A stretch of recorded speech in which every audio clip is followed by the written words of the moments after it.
আমরা যারা নতুন ভিডিও বানাই তারা কিন্তু একটা ভুল প্রতিদিন করে থাকি, প্রতিনিয়তই করে থাকি। আর সেই ভুলটা হচ্ছে আমরা নিজেদের ভিডিও নিজেরা দেখি বা নিজেরা শেয়ার করি। ভিডিও আপলোড করার পর এই ভুলটা আপনারা কখনোই করবেন না। এতে করে আপনার পেজের রিচ এঙ্গেজমেন্ট কিন্তু ডাউন হয়ে যাবে। আপনি আপনার নিজের আইডি থেকে যে ভিডিওটা শেয়ার দিচ্ছেন এটা কিন্তু ফেসবুক বুঝতে পারতেছে। আপনি আপনার নিজের আইডি যে ভিডিওটা দেখতেছেন সেটাও কিন্তু ফেসবুক বুঝতে পারে। আমরা মনে করি কি হয়তো এটা ফেসবুক বোঝে না। আমরা একই ডিভাইসের ভিতরে ২-৩টা আইডি খুলে তারপরে ভিডিও দেখি এবং ভিডিও শেয়ারও করি, যাতে করে আমাদের পেজে কিন্তু অনেক বড় সমস্যা হয় আর এতে করে মনিটাইজেশন পাওয়ার সম্ভাবনা অনেকটাই কমে যায়। আমরা যে শুধু ভিডিও দেখি এবং শেয়ার করি এটা কিন্তু না। আমরা বিভিন্ন সময় দেখা যায় যে ভিডিওতে ভিউজ আনার জন্য নিজেদের ভিডিওটা গিয়ে মেসেঞ্জারে আমাদের যে ফ্রেন্ড আছে তাদেরকে শেয়ার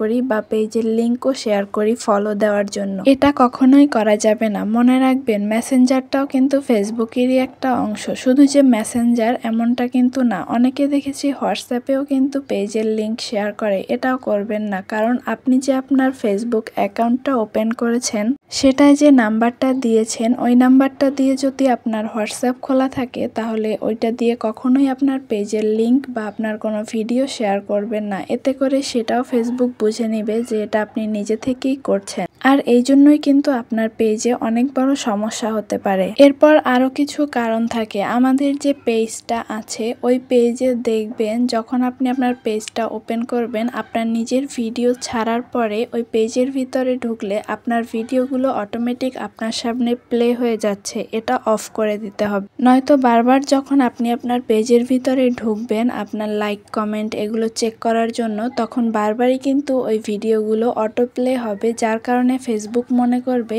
এই ভিডিওগুলো শুধু আপনি নিজে দেখছেন আর এই ভিউজগুলো হয়তো আপনার নিজেরই দেওয়া। আর এতে করেই কিন্তু আপনার পেজের মনিটাইজেশনের সম্ভাবনা অনেকটাই কমে যেতে পারে। আর এই ভুলগুলো যারা করতেছেন তারা কিন্তু আজকের পর থেকে আর এই ভুলগুলো কখনোই করবেন না।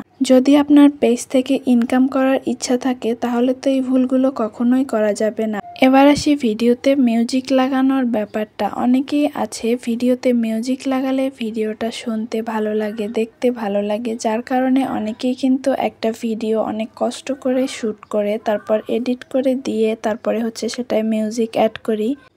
প্রথম এটাতে কপিরাইট না আসলেও আপনার পেজটা যখন মনিটাইজেশন হবে, মানে পেজে যখন কন্টেন্ট মনিটাইজেশন চলে আসবে, তখন কিন্তু এই ভিডিওটাতে আপনার অনেক বড় সমস্যা হবে এবং এই ভিডিওটাতে কপিরাইট দিবে। তাই যারা পেজ থেকে ইনকাম করতে চাচ্ছেন তারা এই ভুলগুলো আশা করি এরপর থেকে আর করবেন না। আর ভিডিওটা ভালো লাগলে অবশ্যই শেয়ার দিয়ে রাখবেন। আজকের ভিডিওটা এই পর্যন্তই। সবাই ভালো থাকবেন, সুস্থ থাকবেন। আল্লাহ হাফেজ।